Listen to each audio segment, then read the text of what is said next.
Assalamualaikum. Jom belajar bersama Ustazah Amirah. Topik kita pada kali ini dalam bidang ulum Al-Quran, iaitu ayat yang pertama diturunkan. Ulama mempunyai beberapa pendapat tentang ayat yang pertama sekali diturunkan. Pendapat pertama merupakan pendapat yang paling sahih, iaitu permulaan surah Al-Alaq. Bismillahirrahmanirrahim.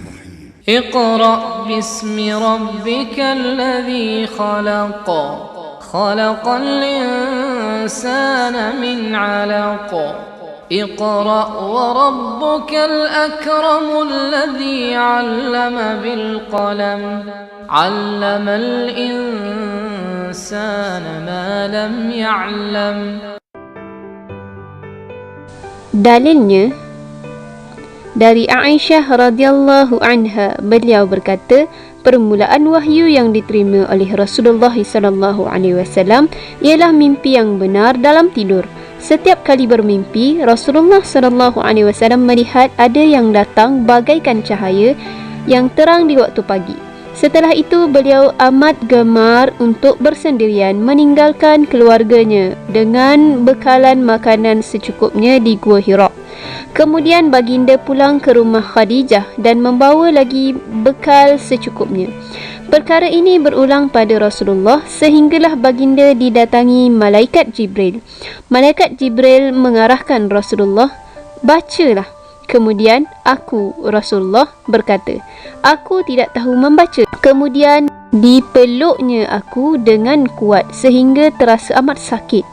Diulang perkara tersebut sebanyak 3 kali. Maka malaikat Jibril membaca, Iqra' bismi rabbikal ladzi khalaq ila al-akhir. Pendapat kedua ialah surah Al-Muddathir. Bismillahirrahmanirrahim. يا أيها المدثر قم فأنذر وربك فكبر وثيابك فطهر والرجز فاهجر. Dari Abi Salamah ibni Abdurrahman bin Auf telah berkata, aku bertanya kepada Jabir bin Abdullah, manakah ayat Al-Quran yang diturunkan terawal? Maka jawab Jabir bin Abdullah, Ya ayyuhal muddathir. Saya bertanya, atau Iqra' bismi rabbik. Beliau menjawab, saya memberitahu kamu apa yang telah Rasulullah beritahu kepada kami. Sabda Rasulullah, sesungguhnya aku mengasingkan diri di Gua Hira. Setelah menyelesaikan masa pengasinganku itu, aku turun dan menyusur ke lembah. Aku memandang ke hadapan, ke belakang, ke kanan dan ke kiri.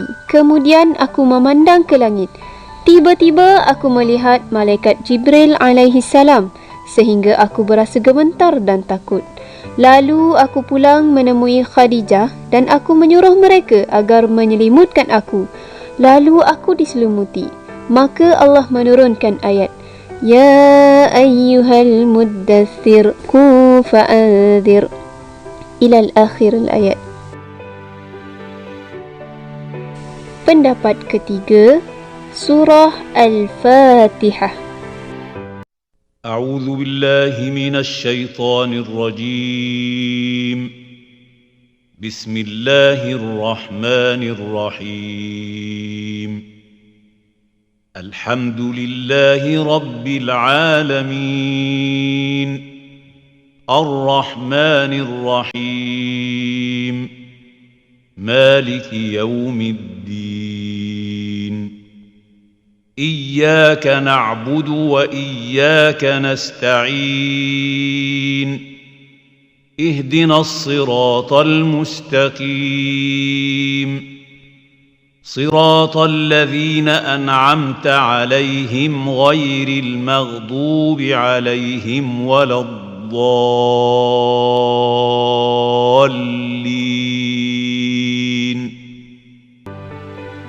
Dalilnya daripada Abi Maisarah bin Syirahbil, sesungguhnya Rasulullah sallallahu alaihi wasallam bersabda kepada Khadijah, sesungguhnya apabila aku bersendirian, aku mendengar suara memanggil. Demi Allah, aku berasa amat takut untuk menghadapi perkara tersebut. Jawab Khadijah, aku berlindung kepada Allah. Tentu Allah tidak akan melakukan demikian kepadamu, kerana engkau selalu menunaikan amanah, menyambung silaturahim dan bercakap benar. Ketika Abu Bakar As-Siddiq radhiyallahu anhu datang, Khadijah menyebutkan percakapan Rasulullah kepadanya lalu berkata, pergilah tuan hamba bersama Muhammad untuk berjumpa dengan Waraqah bin Naufal. Lalu mereka pun pergi dan menceritakan kisah itu kepada Waraqah. Rasulullah sallallahu alaihi wasallam pun berkata, "Idza khalawtu wahdi sami'tu nidaan khalqi ya Muhammad fantalaqa hariban fil ard." Kata Waraqah bin Naufal pula, lain kali kamu jangan lari apabila datang kepadamu. Tetapkanlah hatimu hingga kamu mendengar apa yang dikatakan, kemudian ceritakanlah kepadaku. Apabila Rasulullah sallallahu alaihi wasallam bersunyi diri, lalu baginda dipanggil, "Hai Muhammad, katakanlah Bismillahirrahmanirrahim. Alhamdulillahi rabbil alamin." Ila akhir ayat. Pendapat keempat ialah ayat basmalah. Bismillahirrahmanirrahim. Hadis daripada Al-Wahidi yang sanadnya dari Ikrimah dan Al-Hasan. Permulaan ayat Al-Quran yang diturunkan ialah Bismillahirrahmanirrahim, dan permulaan surah yang diturunkan ialah Iqra' bismi rabbikal ladzi khalaq. Kesimpulannya berkenaan dengan wahyu Al-Quran yang pertama diturunkan. Yang pertama, surah Al-Alaq, kerana ia merupakan wahyu, yakni surah yang pertama diturunkan. Yang kedua, surah Al-Muddathir, merupakan wahyu yang pertama diturunkan daripada aspek surah pertama selepas fatratul wahyu. Apa itu fatratul wahyu? Fatratul wahyu ialah tempoh terputusnya wahyu. Yang ketiga, surah Al-Fatihah merupakan wahyu yang pertama diturunkan daripada aspek surah pertama yang lengkap.